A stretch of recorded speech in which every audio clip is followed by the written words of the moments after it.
Hello എല്ലാവർക്കും beauty ലൈഫിലേക്ക് സ്വാഗതം. അപ്പോൾ ഇന്നത്തെ നമ്മുടെ വീഡിയോ എന്ന് പറയുന്നത് ഈ ഒരു വെജിറ്റബിളിനെ കുറിച്ചിട്ടാണ്. അപ്പോൾ ഈ ഒരു വെജിറ്റബിളിന് എന്താണ് പ്രത്യേകത എന്ന് ചോദിച്ചു കഴിഞ്ഞാൽ ഒരുപാട് പ്രത്യേകതകളുണ്ട്.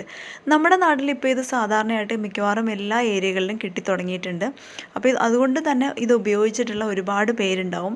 എന്നാലും ഇതെന്താണെന്ന് അറിയാൻ പോലും പാടില്ലാത്ത ഒരുപാട് പേരുണ്ട്. അപ്പോൾ ഈ ഒരു വെജിറ്റബിൾ എന്ന് പറഞ്ഞാൽ ഇതിനധികം വിലയൊന്നുമില്ല, വില വളരെ കുറവാണ്. പക്ഷേ ഇതിൻ്റെ ഗുണമെന്ന് വെച്ച് കഴിഞ്ഞാൽ ഒരുപാടാണ്. നമ്മുടെ ശരീരത്തിന് ആവശ്യമായിട്ടുള്ള ഒരുപാട് ഗുണങ്ങൾ അടങ്ങിയിട്ടുള്ള ഒന്നാണ് ഈ ഒരു വെജിറ്റബിൾ. അപ്പോൾ ഇതിൻ്റെ ഗുണങ്ങളെക്കുറിച്ച് നമുക്കൊന്നറിയാം. അതിന് മുമ്പായിട്ട് നിങ്ങൾ എൻ്റെ ചാനൽ ആദ്യമായിട്ട് വിസിറ്റ് ചെയ്യുന്നവരുണ്ടെങ്കിൽ പ്ലീസ് ഈ ചാനൽ ഒന്ന് സബ്സ്ക്രൈബ് ചെയ്യുക. അതോടൊപ്പം തന്നെ ആ ബെല്ലൈക്കൺ കൂടെ എനേബിൾ ചെയ്തേക്കുക. നമുക്കപ്പോൾ വീഡിയോയിലേക്ക് കിടക്കാം.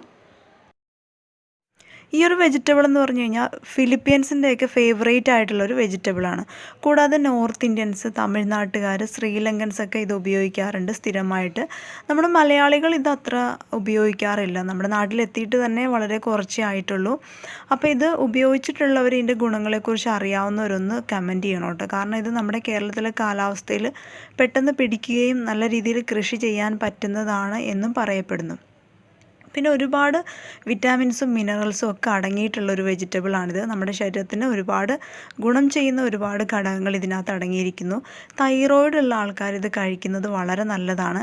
കാരണം തൈറോയ്ഡ് ഉള്ള ആൾക്കാർ സ്ഥിരമായിട്ട് ഭക്ഷണത്തിൽ ഉൾപ്പെടുത്താമെന്നുണ്ടെങ്കിൽ തൈറോയ്ഡ് കുറഞ്ഞ് നല്ല ഒരു നോർമൽ രീതിയിലേക്ക് എത്തിക്കാനായിട്ട്, മരുന്നുകളൊന്നും ഇല്ലാത്ത അവസ്ഥയിലേക്ക് എത്തിക്കാനായിട്ട് ഈ ഒരു വെജിറ്റബിൾ കഴിക്കുന്നതിലൂടെ സാധിക്കുന്നു. ഇത് കൂടാതെ പ്രഗ്നൻ്റ് ആയിരിക്കുന്നവർ ഈ ഒരു വെജിറ്റബിൾ കഴിക്കുന്നത് വളരെ നല്ലതാണ്.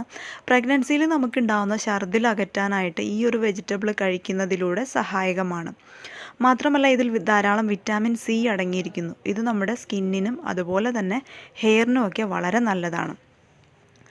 മാത്രമല്ല ഇത് നമ്മുടെ വയറ് ശുദ്ധിയാകാനും നമുക്ക് നല്ല ശോധനം കിട്ടാനും ഒക്കെ ഹെൽപ്പ് ചെയ്യുന്നൊരു വെജിറ്റബിളും കൂടിയാണിത്. തടി കുറയ്ക്കാൻ ആഗ്രഹിക്കുന്നവർക്ക് കഴിക്കാൻ പറ്റിയ ഒരു നല്ല ഓപ്ഷനും കൂടിയാണിത്. കാരണം ഇത് ഫാറ്റ് കുറയ്ക്കാനായിട്ട് ഹെൽപ്പ് ചെയ്യുന്നു. അതുകൊണ്ട് തന്നെ തടി കുറയ്ക്കാൻ ആഗ്രഹിക്കുന്നവർ അവരുടെ ഡയറ്റിലൊക്കെ ഉൾപ്പെടുത്താൻ പറ്റുന്ന ഒരു വെജിറ്റബിളും കൂടിയാണിത്. അപ്പോൾ നമ്മുടെ ബോഡി നല്ല രീതിയിൽ മെയിൻറ്റെയിൻ ചെയ്ത് പോകാനായിട്ടും കൂടെ ഹെൽപ്പ് ചെയ്യുന്ന ഒരു വെജിറ്റബിളാണിത്. അപ്പോൾ ഇതെവിടെ കണ്ടാലും ഒരു പ്രാവശ്യമെങ്കിലും ഒന്ന് വാങ്ങിച്ച് ഉപയോഗിക്കുക, വിട്ടുകളയാതിരിക്കുക. പലരുടെയും വിചാരം ഇത് വില കുറവായതുകൊണ്ട് തന്നെ ഒരു ടേസ്റ്റൊന്നും ഇല്ലാത്ത വെജിറ്റബിളാണെന്നാണ്. പക്ഷേ ഇത് വളരെയധികം ടേസ്റ്റുള്ളൊരു വെജിറ്റബിളാണ് കേട്ടോ. നമ്മുടെ വെള്ളരിയുടെയൊക്കെ വർഗ്ഗത്തിൽപ്പെട്ട ഒരു വെജിറ്റബിളാണിത്. വെള്ളരിക്ക ഉപയോഗിക്കുന്ന പോലെ തന്നെ നമുക്കിത് യൂസ് ചെയ്യാവുന്നതാണ്. സാധാരണ ഞങ്ങളിവിടെ ഒലത്താണ് ചെയ്യുന്നത്. ചപ്പാത്തിയുടെയൊക്കെ കൂടെ കറിക്കായിട്ട് ഒലത്തിയാണ് തയ്യാറാക്കുന്നത്. കൂടാതെ വെജിറ്റബിളിൻ്റെയൊക്കെ കൂടെ മിക്സ് ചെയ്തിട്ടുണ്ടാക്കാം. അതുപോലെ ചാറുകറിയായിട്ട്, മോരിൻ്റെ കൂടെ ചാറുകറിയായിട്ടൊക്കെ ഉപയോഗിക്കാൻ പറ്റുന്നതാണിത്. അപ്പോൾ എന്തായാലും ഒന്ന് ട്രൈ ചെയ്ത് നോക്കണം നിങ്ങളെല്ലാവരും. പിന്നെ അതുപോലെ ഇത്രയൊക്കെ പറഞ്ഞെങ്കിലും ഇതിൻ്റെ പേര് പറയാൻ ഞാൻ മറന്നുപോയി. ഇതിൻ്റെ പേര് ചൗചൗ എന്നാണ്. പക്ഷേ കേരളത്തിൻ്റെ പല ഭാഗങ്ങളിലും ഇത് പല പേരുകളിൽ അറിയപ്പെടുന്നു. അതുപോലെ നിങ്ങളുടെ നാട്ടിൽ ഇതിനെ എന്ത് പറയുമെന്ന് കമൻസിലൂടെ ഒന്ന് അറിയിക്കുക. പിന്നെ നിങ്ങൾക്ക് ഈ വീഡിയോ ഇഷ്ടമായി എന്നുണ്ടെങ്കിൽ ലൈക്ക് ചെയ്യുക.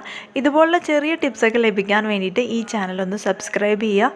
തുടർന്ന് നിങ്ങളുടെ സപ്പോർട്ട് ഉണ്ടായിരിക്കുക. താങ്ക്